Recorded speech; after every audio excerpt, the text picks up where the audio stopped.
Once again, welcome back to Plot.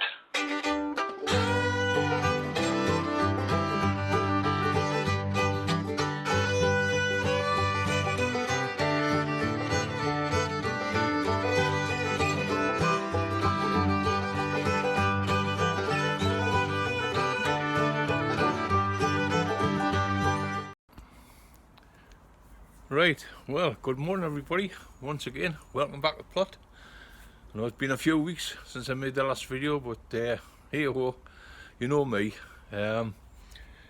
Upstairs, as I posted a couple of weeks ago online, I was doing a little bit of work in the kitchen. I just had my kitchen refurbed, and of course the wife noticed under the cooker that there was a little bit of cushion floor missing, so knowing me, got down on my stomach and trying to push a new piece of flooring under the new cooker and managed to pop a rib. Believe you me, it's been so I've managed to do practically nothing apart from potting off at home, potting off at the allotment. Nothing too heavy, couldn't do any lifting or anything, so Roger's done most of the border work again, banking up potatoes, weeding out the onions, all the heavy jobs, shifting horse manure, emptying the milk bins, and of course we've had about 5-6 bins emptied over the last couple of weeks, and it's been absolutely fantastic, black, beautiful. And of course, as you know, that's what I use all the time for making me 3-to-1 mix up.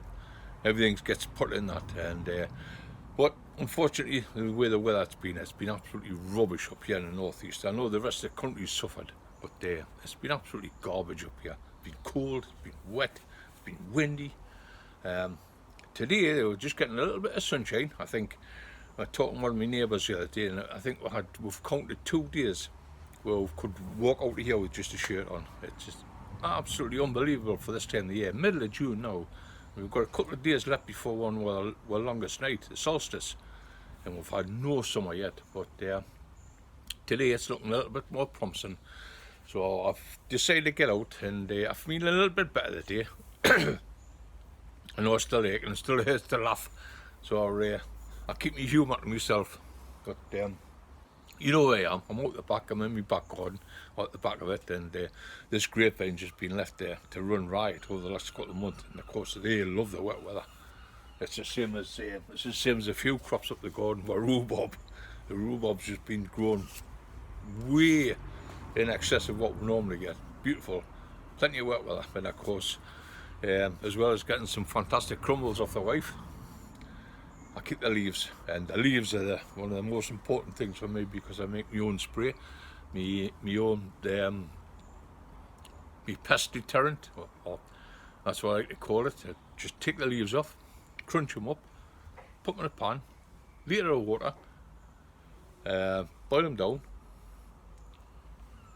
simmer them for a quarter of an hour, 20 minutes, and then you've got a fantastic juice. Strain the juice off into a litre container, add it up with some fresh water and a couple of drops of washing up liquid, soapy water. It's a fantastic spray, and I spray everything with mine. At the moment, I'll show you when we get up there, we've had a bit of a problem with the peppers at the moment. We've got the old pesky like small little bugs, little flies that get onto them and eat the leaves away. So I'm going to make a rhubarb spray up today or tomorrow and get up there and get the peppers, because peppers are prone to black fly, green fly, and these little pesky little flies that flea beetles that get on them. So I'll do that. I'll make myself a rhubarb spray up, and I'll get up there and I'll give them a good spraying. But we'll pop up a plot this afternoon or tomorrow, and we'll get this. As I say, I've started the video down here, so I might as well crack on, just let you know what we've been doing.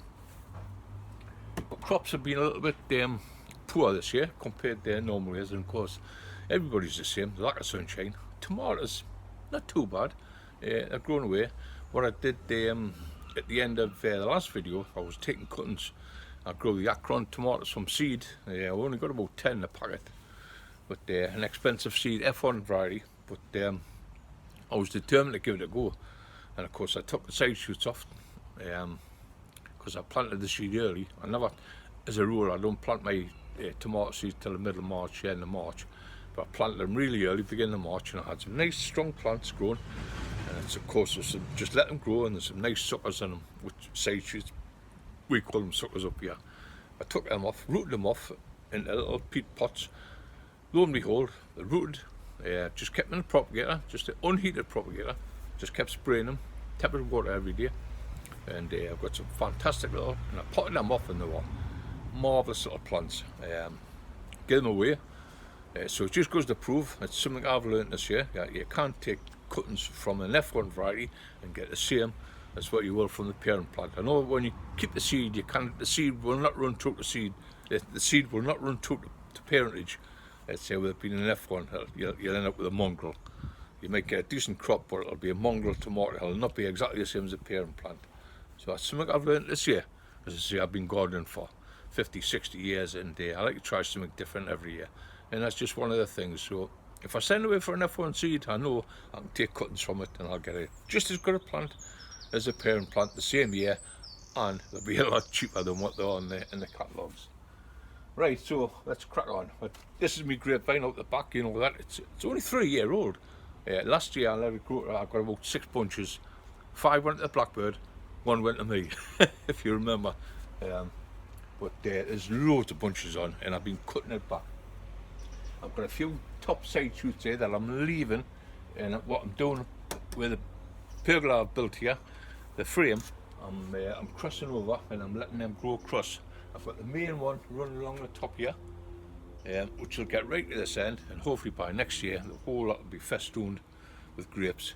But for the time being, the side shoots that I have, I've got 3 side shoots of each main cane, the main branch.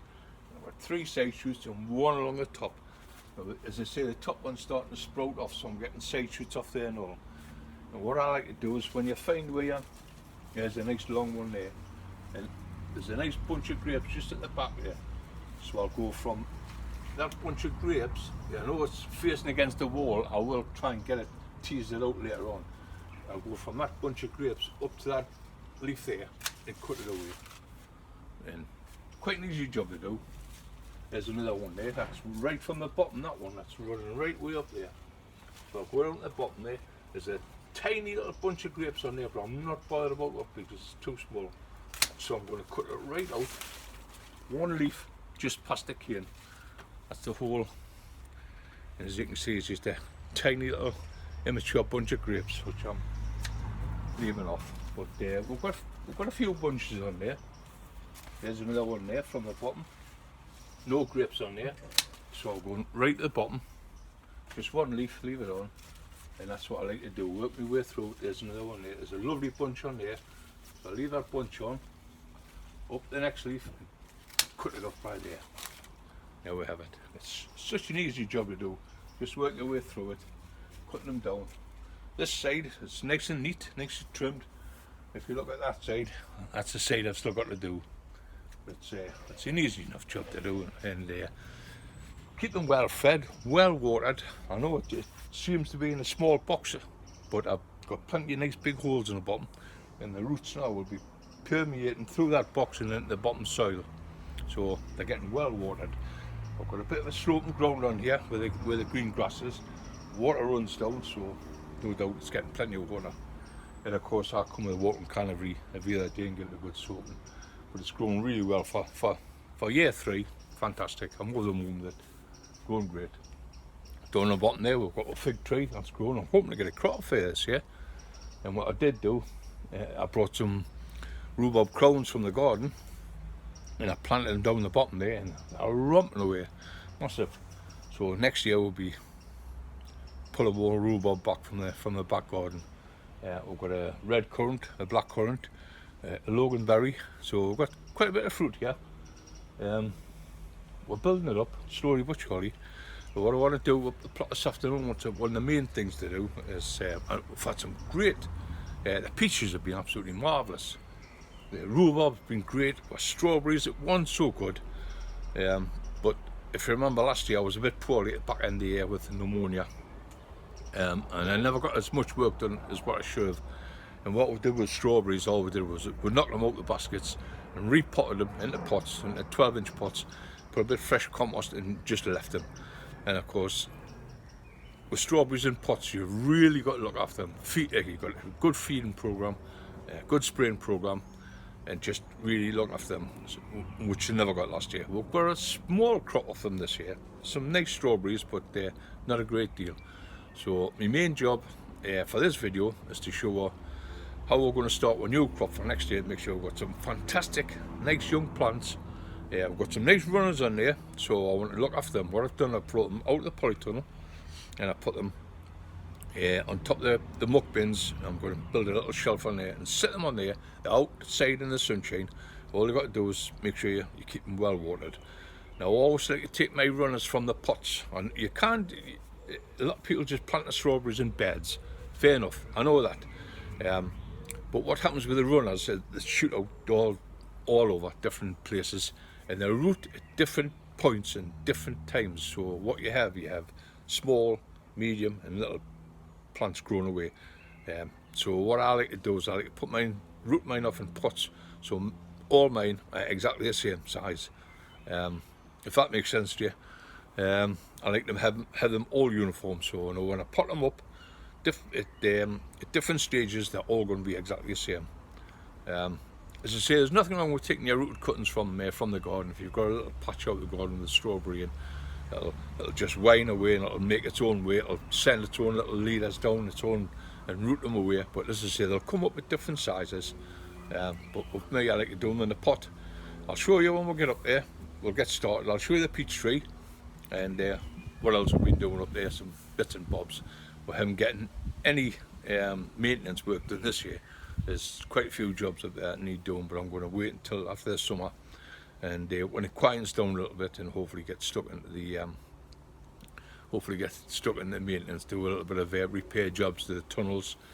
That big greenhouse has still got to come down, the 100-foot greenhouse. That's going to be a massive job, that, but it's got to come down. It's leaning right over. It reminds me of when I was at sea, having a 45-degree angle, and it's definitely got to come down this year. But the bed's in there, we'll leave the bed, and of course at the moment it's full of Jap onions and garlics. They've been growing away. Some of them want to see it again. It's quite unusual because we've had quite a wet winter. I don't think they've really dried out much this year, but there again, there's a few of them going to seed. So we're just going to leave them for the time being, because planted in amongst them is parsnips. They'll do for the back end of the year.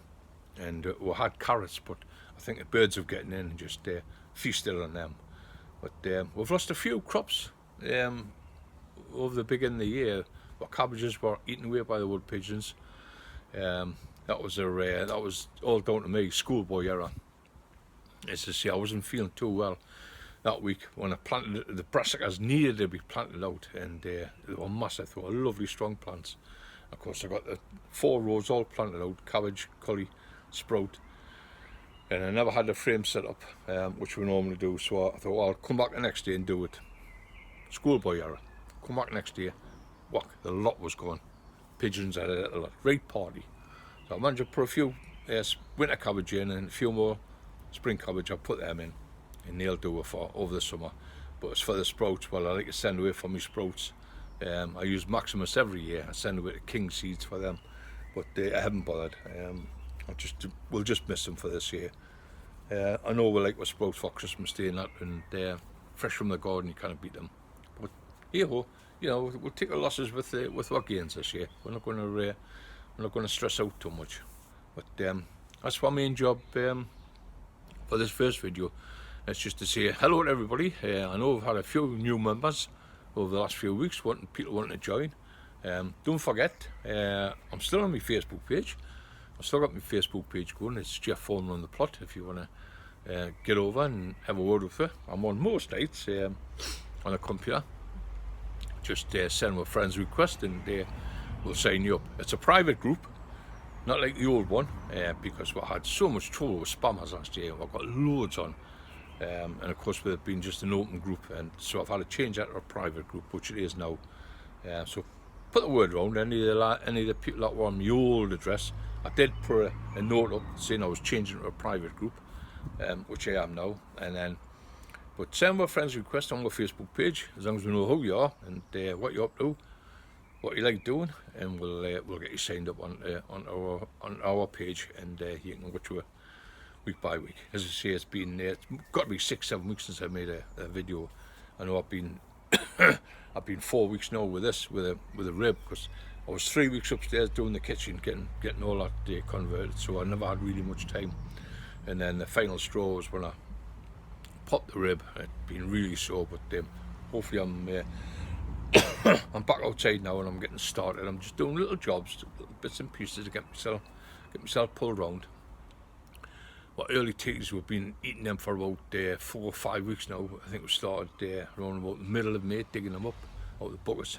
Absolutely marvellous, lovely, really lovely potatoes. Everybody's commenting on them. So, you know, we're getting some good crops, and we're getting some failures, and we're getting some really good crops. So, on the whole, I'm not gonna stress out too much this year. We've got all next year to worry about, get ready for. So that's what we'll do this afternoon, or if the sun stays out, we'll get up there. I'll show you them strawberries. I'll show you around the plot with tomatoes growing fantastic.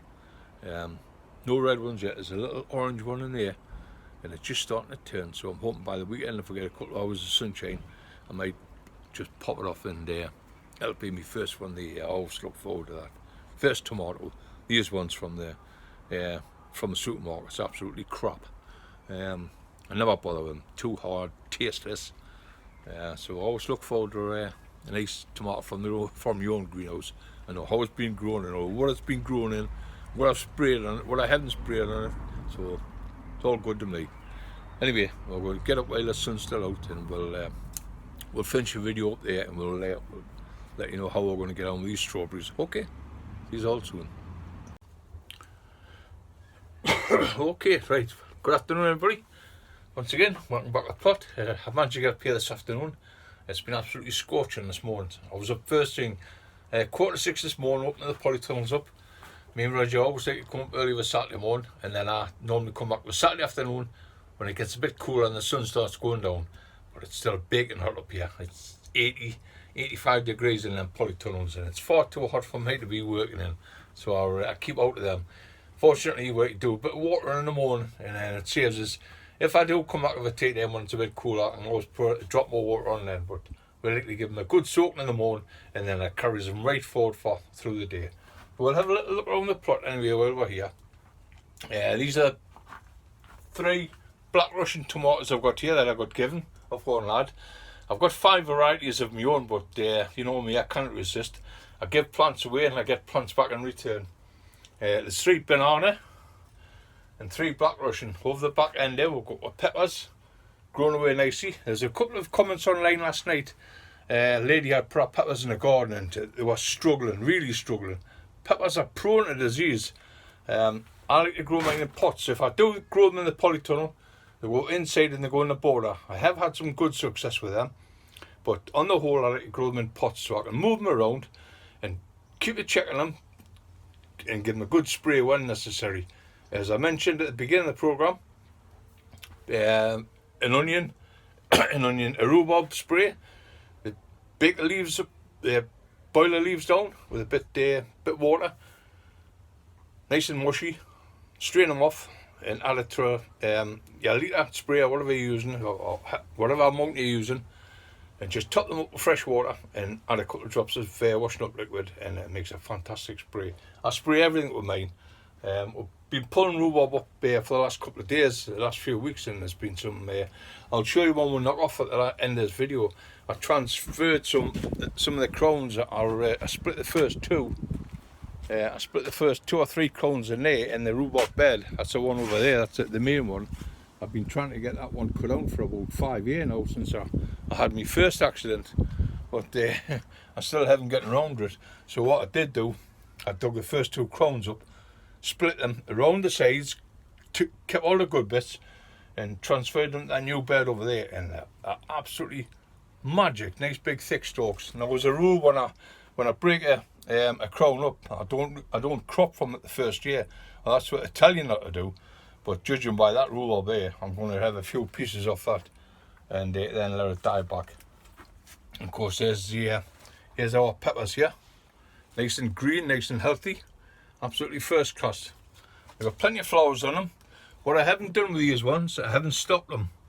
And what I normally do, I nip the bud out, but I've just left them this year, and they've got about 4 to 5 branches breaking off. They will break naturally, but they get pretty tall.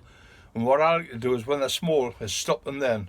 So you get a small stem with a big multi bunch of side shoots coming up from the top, and so it doesn't get too high. And especially for these greenhouses, I like to have my table as a bench, and I've got 3 foot of room for to grow the peppers in pots. By the time they get to the top and full fruit, are just a nice size. But they're absolutely first class. And all they've had is a couple of sprays of rhubarb. As you can see, they're beautiful and green. They've got plenty of flowers on, plenty of fruit on, and of course now's the time to start feeding them. And got tomato as well, judging by them there. Absolutely spot on. These are the Fantasia. Next door I've got the Akron. In the bottom polytunnel where we're going now, we've got Moneymaker, Ailsa Craig, Alicante, and of course the little orange one, which is a golden cherry. Absolutely fantastic. But we've got loads. We had about 5 varieties. I've cut right back this year because I was just getting too many. Usually I have about 10 varieties. I've just managed to get a row of parsley planted out here this morning. I've got a couple of rows of turnips, so I'm going to put this net back on. This bed is where we had our brassicas, and of course the wood pigeons put pay to them. They absolutely cleared the whole lot. But once again, schoolboy error. I should have done the job there and then when I was talking about it. And of course, this is our peach tree. And we've had some fantastic peaches off this year. But what I'm going to do, it's well overgrown. It's grown right way along this one. So what I'm going to do this year, I'm going to cut this right back. There's a lot of dead wood up there, as well as the peaches. There's a lot of dead wood. That's a beautiful one there. That'll come down. They normally just drop off when they're ripe, but we like to try and get them off then before they do drop. But I've had some fantastic crops off the peaches. Really good this year. But I'm pleased with them. So I'm going to cut that peach tree right back. I'll probably do it in a couple of weeks' time once all the peaches are off. I've got pumpkins in here.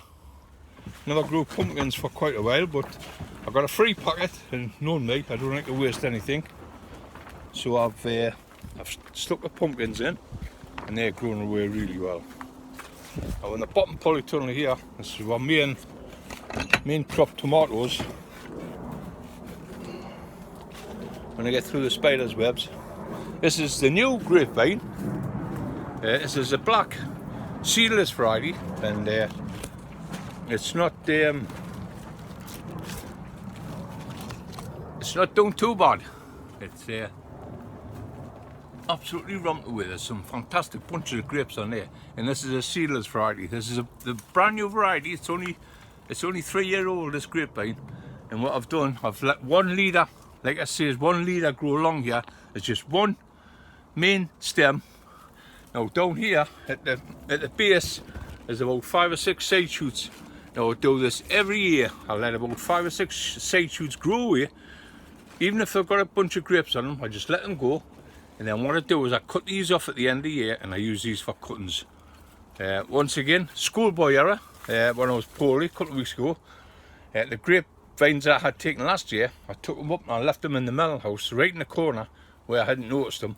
And of course we had 3 or 4 days of sunshine, not hot but dry, and of course they had all withered, so I lost every cutting. So I was really disappointed in that. They had just dried right out. I'd forgotten all about them, where they were in the corner. But once again, we've had our ups and downs this year, but hopefully we'll get past this. This is our main crop tomatoes. These are nearly hitting the roof there now, and these are the little orange ones, the Sun Gold. Absolutely fantastic. I've got the Moneymaker in front of them, and then on the far side I've got Alicante and I've got Ailsa Craig. Now these have been absolutely astounding. They've grown really well this year. I'm really pleased. There's some beautiful little bunches on there. I'm over the moon with them. Can't wait for them to start ripening off. Some nice big bunches. I'll be going through them next week, and you can see the full length of the greenhouse here. I'll be going through them next week, and I'll be doing a bit side shooting, bottom leaves cut off, tying in, and a good feeding. I've got some, I've got plenty of weed killer. I've got plenty of stuff in the barrels down there, plenty of nettles, plenty of comfrey, and it's all rotten down there. So we'll start using them barrels next, and we'll get the tomatoes a really good feed with them. But as you can see, they're marvellous. I've got I think we've got 1632. We've got 64 tomato plants in here, and then there's another dozen in each of the top greenhouses, and then this bottom greenhouse here, there's another 12, and these are these Spanish ones. There's a dozen Spanish ones in there, and see that greenhouse here. Well, this is the one that's going to come down this year. It looks pretty secure, but it's believe you me, it's past its sell-by date, and it's just full of Jap onions in there. Jap onions and garlic. You probably see through the windows, and I've lost a few of the onions that went to seed, which is pretty surprising. Seeing that the really bad weather I've had, the wet and over the winter, was really hot there, days and days and days of rain. And you wouldn't expect the onions to be drying out, but hey ho, that's another thing, it's another lesson learned. I've got onions outside here planted, but they're doing okay. Potatoes, Sorbo Myra, absolutely fantastic, in flower. So what we'll do, we'll not leave them as long as what we did last year. As I say, I was a bit poor at the end of last year, and we never got round digging the last of the tatties up till November. But by then the tubers were absolutely massive. There was a little bit of damage to them, a little bit of slug and worm damage, but on the whole they were pretty good, so we dug them all up and got a fantastic crop. These potatoes down here, the Swift and the first earlies, have been absolutely marvellous this year. We had the two varieties, the Casablanca and Juki Oak, marvellous, and a few Swift that we kept from last year. They've been absolutely beautiful. So this year we're still eating them. I'm gonna put this on my video stand because I'm going to knock off here, and I'll show you this rhubarb. I've got the strawberries to start on, and I've got the Welsh onions outside now, hardened enough, which I told you at the beginning of the programme. I had nearly forgotten about them. I had one of the benches in there, and just I checked yesterday because I've got a gooseberry and a blueberry, and then big containers, and these were standing behind them, so I nearly missed them. But they're outside here now, and my job is tomorrow for next video is to start putting them up. The Welsh onions are the perennial ones, they're the bunching onions. So what I'm going to try and do, I'm going to grow some in pots, and I'm going to put some in one of the big tubs that's at the top of the greenhouse here. We've had shallots in. I took the shallots out, they've been very small, very poor, but no doubt I'll dry them off and I'll put some of them away for seed, because they haven't been looked after at all this year. They've just been left to get on, thick weed amongst them. There's some garlic still in there, some elephant garlic, so what I'll do, I'll dig that up, and that'll go in for drying out for next year. And then I'll put some onions in there, and I'll put some in pots, and I'll see which ones do the best. But I'm going to knock this video off now, and then I'll come back with a tripod, and we'll have a look at this fruit before we knock off. Okay, right, well, hopefully we'll get this video finished off. I say it was absolutely scorching hot this morning, so I'll come back up in the afternoon, a little bit cooler. I've got a little bit of cloud cover moving over, so it's a welcome change. Not disputing the sunshine this week. We've had 2 or 3 nice days really, and it's the first ones we've had this month. June has been absolutely terrible, but hey ho, as I say in the beginning, we've just got to work our way through it. This bed here, it's a rhubarb bed, and as I say, I've been meaning to strip the main bed down for the last 5 or 6 years now, and of course with one thing and another I haven't managed to get round it.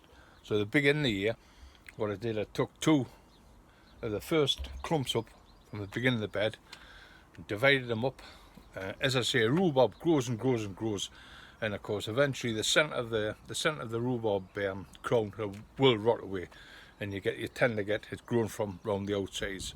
So what I did, I dug the 2 first pieces up with a spit, split them all, pulled all the rot off them, all the dead crown and everything, and just left myself with 8. Got 4 pieces of each crown, 4 really nice pieces with a nice big bud on. This was in the springtime when it first started bursting through, and I planted them here, and lo and behold, they're absolutely fantastic.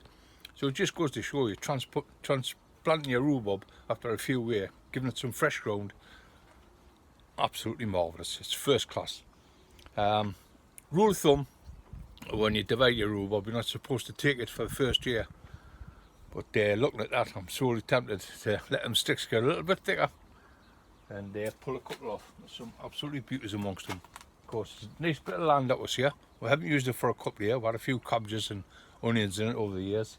I was going to put another greenhouse here, but I decided not to, and I just left the land vacant. But there's 8 rhubarb crowns. So the split sections went into there, and it's filled the bed up. Absolutely marvellous. So I'm chuffed to bits with them. The onions I mentioned at the beginning of the programme, these were just left to their own devices up the top of the garden there, in the top greenhouse. I'd more or less forgotten about them.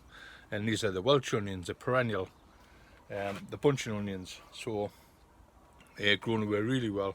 So what I've done, I've kept 3 for myself. I'm going to take these 3 down home, and I'm going to plant them out the back where we've got our fruit bushes not grown.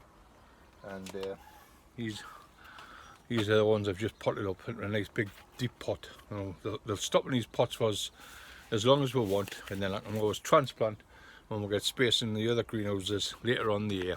Come October time, November time, we can take them inside and we can replant them in some of the other greenhouses in one of the big boxes. But 2 or 3 of them are great to give you plenty of bunch of onions right throughout the year.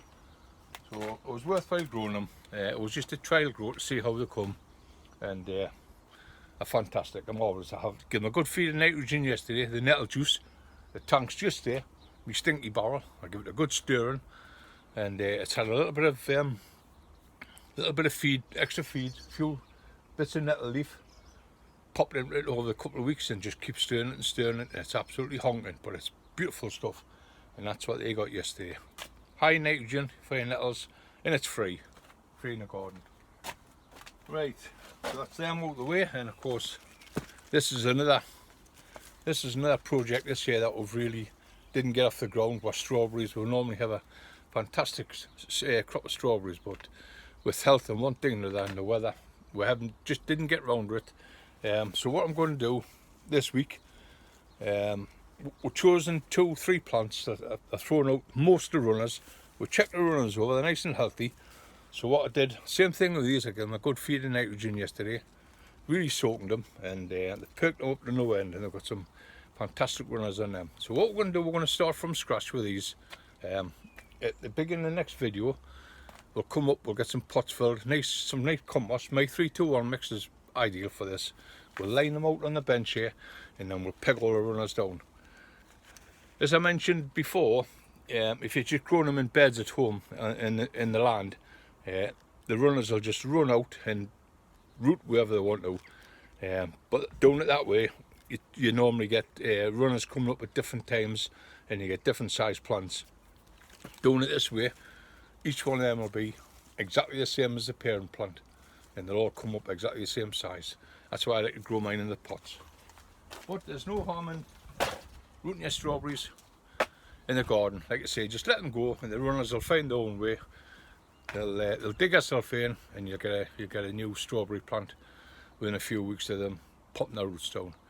But I like mine all the same size.